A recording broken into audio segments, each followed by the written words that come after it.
আজকে আমরা পরমপ্রেমময় শ্রী ঠাকুর অনুকূলচন্দ্রের বাণী পাঠ করব। ঠাকুর বলেছেন, পাপ করেছ তাই কি হয়েছে? পাপে কি পচে গিয়েছ? পাপ প্রীতিতে আগুন লাগিয়ে দাও।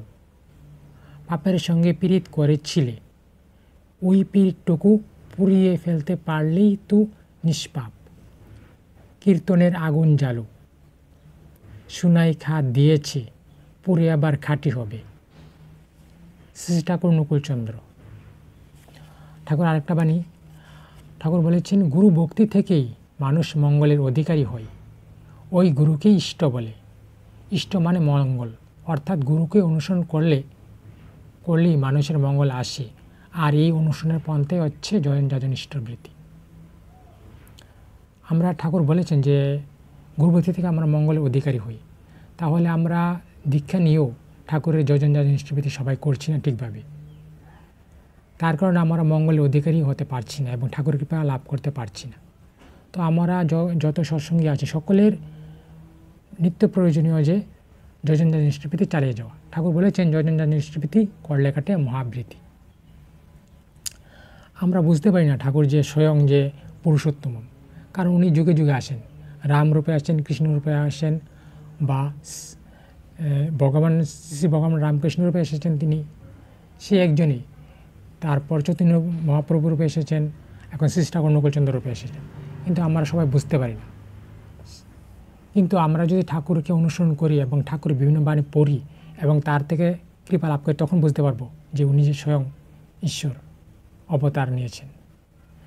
ঠাকুর একটা বাণী দিয়েছেন, শঙ্খচক্রী আজু নারায়ণ ধর্মস্থাপনের জনম লন। ঠাকুর বলেছেন উনি যুগে যুগে আসছেন। ঠাকুর বলেছেন, বৌদ্ধ হিসাবে বিভেদ করিস, শ্রী চৈতন্য রসুল কৃষ্ণে জীবোদ্ধারে আবির্ভূত হন, একই ওরা তাও জানিস নে।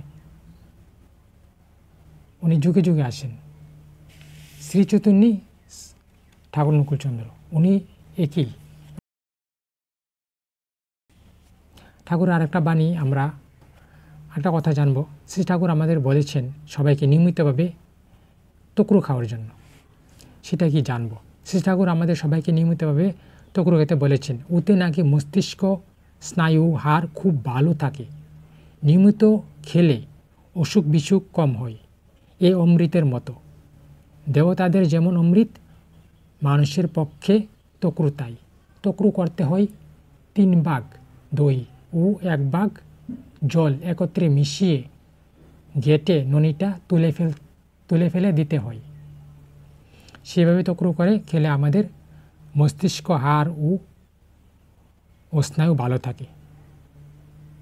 তো সবাইকে খাওয়ার জন্য ঠাকুর বলেছেন, সকলেই খাবেন। এখানেই শেষ করছি আজকের কথা। ইষ্ট প্রসঙ্গ। জয় গুরু।